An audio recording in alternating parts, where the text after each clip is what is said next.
Habang ginagawa ko po itong video ko for today, it is 10:25 in the evening at natatakot po akong matulog. Alam niyo kung bakit? Kasi baka bukas, paggising ko, si Sara Duterte na ang presidente. Kasi nabasa ko itong quote card na to. Galing sa Sara Duterte supporters.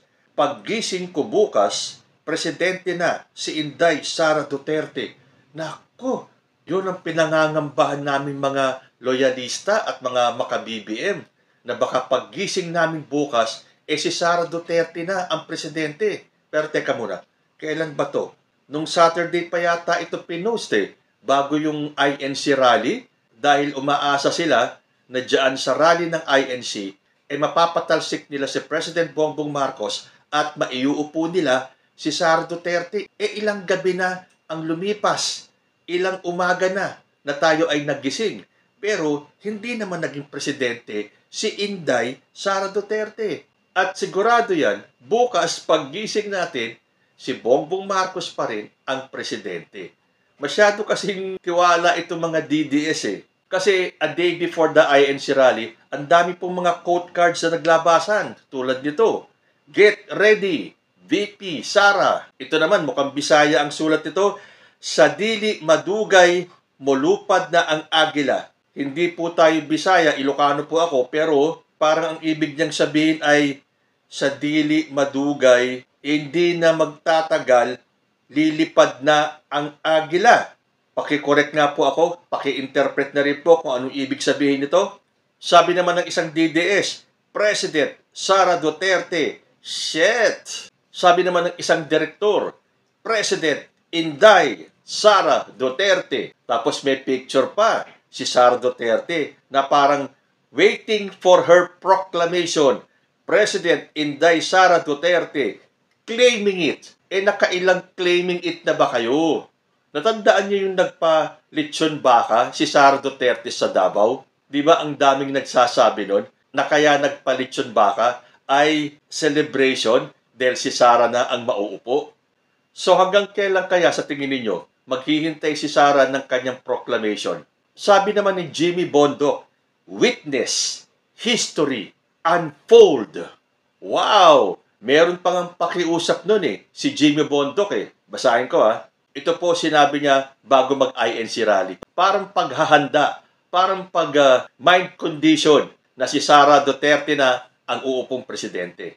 Sabi sa balita, hinikayat ni Attorney Jimmy Bondoc ang publiko na subukan munang pagbigyan si Vice President Sara Duterte sakaling siya ang pumalit sa pwesto bilang Pangulo. Subukan daw munang pagbigyan si Sara Duterte sakaling siya ang pumalit sa pwesto ni President Bongbong Marcos. Talagang iuupo nila si Sara Duterte sa pagitan ng 3 araw ng INC rally. Subukan naman daw, pagbigyan daw si Sara Duterte kung sakaling siya ang pumalit sa pwesto. Bakit hindi nyo hintayin yung 2028? Baka sakaling siya ang pumalit kay Bongbong Marcos. Bakit ipagpipilitan nyo na ngayon? Sabi pa niya, sa lahat ng hindi nagtitiwala kay VP Sara, bakit hindi nyo subukan? Kasi at least ito, 2.5 years na lang natitira. Pag hindi nyo nagustuhan, pag kinalaban nyo yan sa eleksyon, matatalo siya kung hindi matuwa ang taong bayan sa serbisyo niya. Mind conditioning. Yun daw natitirang 2.5 taon ni President Bongbong Marcos, ibigay na lang kay Sara Duterte. Kasi kapag hindi nyo naman nagustuhan ng kanyang serbisyo, pagdating ng 2028, di wag nyo iboto, matatalo siya. So kung maganda ang magiging performance niya, tuloy-tuloy ang ligaya. Pero mangyayari lang yun kapag nang-agaw sila ng pwesto na hindi natupad, na hindi nangyari, na hindi mangyayari. Dahil sabi niya, pero pag natuwa, pasensya kayo. You will have 6 or more years of hair. Pero at least, masubukan nyo na. So ibig sabihin, ngayon pa lang subukan nyo na. Agawin na natin ang pwesto kay President Bongbong Marcos. Pero kapag natuwa ang taong bayan sa magiging performance ni Sara Duterte, mananalo siya sa 2028. Pasensya na doon sa mga loyalista o mga pro-BBM dahil nagustuhan ng tao ang performance niya. Ngayon pa lang inaayawan na siya ng taong bayan eh. So, ngayon na daw, aagawin na nila yung posisyon ni President Bongbong Marcos. Pagbigyan nyo na daw, subukan nyo na si Sara Duterte. Total, 2.5 taon na lang eh. Kung magsalita itong si Jimmy Bondoc, parang wala siyang masasagasaan, Para bang bakante, akala mo walang nakaupong presidente, iuupo nila si Sara, subukan nyo dun sa 2.5 years, tapos pag nagustuhan nyo, iboto nyo ulit sa 2028. Ganun lang ba kadali yun?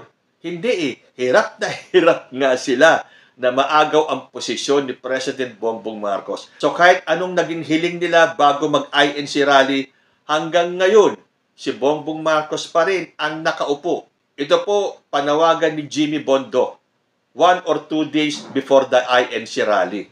At yun na nga, naglabasan yung mga quote card. Si Sara na daw ang magiging presidente. Paggising daw bukas, si Sara na ang presidente. Maghanda-handa na daw. Mag-prepare na daw si Sara Duterte. Meron pa ako isang napanood sa isang DDS vlogger. Huwag na daw aalis muna si Sara Duterte dahil siya na daw ang magiging presidente. So, wag muna siyang pumunta sa ibang bansa kung meron siyang rally. Wag munang attendan yun dahil kailangan daw niyang maghanda pag siya ay hinirang na presidente ng Pilipinas. Iyan. Masyado kasi kayong tiwala.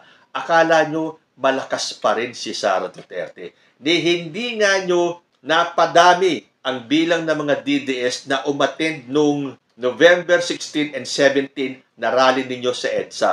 Kung talagang marami ang nagtitiwala at gusto si Sara Duterte, di dapat dinumog na kayo ng tao. Hindi. Pinalabas nyo na nga itong si Amy Marcos para manira kay President Bongbong Marcos. Nauna na dyan si Saldico na nagturo kay Bongbong Marcos na siya ang utak ng korupsyon sa Pilipinas. Napadami nyo ba ang tao? So, ini-expect ninyo, magagalit ang taong bayan. The next day, magrarally na yan. Lalabas na ang mga tao. Pupunta na ng EDSA. Pabababain na si President Bongbong Marcos dahil masyadong mabigat ang akusasyon ni Senator Amy Marcos. Pero nagtagumpay ba kayo? Hindi. So, matutulog tayo ngayong November 19, gigising tayo bukas November 20, si Bongbong Marcos pa rin ang ating presidente. Pero sige na, pagbigyan na po natin mangarap itong mga DDS. Gabi-gabi naman tayong matutulog at araw-araw tayong magigising. Di sige, mangarap kayo na paggising ninyo si Sara Duterte na ang presidente. Hanggang 2028 po ang termino ni Bongbong Marcos bilang presidente. At hindi kayo nakakasiguro na pagkatapos ng termino ni President Bongbong Marcos ay si Sara Duterte na ang magiging presidente. Hanggang dito na lang muna tayo. Dahil makakatulog po tayo ng mahimbing ngayong gabi. Dahil bukas paggising natin, si Bongbong Marcos pa rin ang presidente ng Pilipinas. To God be the glory. Kayo po, ano ang masasabi ninyo? Hanggang kailan po kaya lolokohin ng mga DDS ang mga sarili nila? Comment lang po down below and I will see you in my next video. Diyos ti Agnina.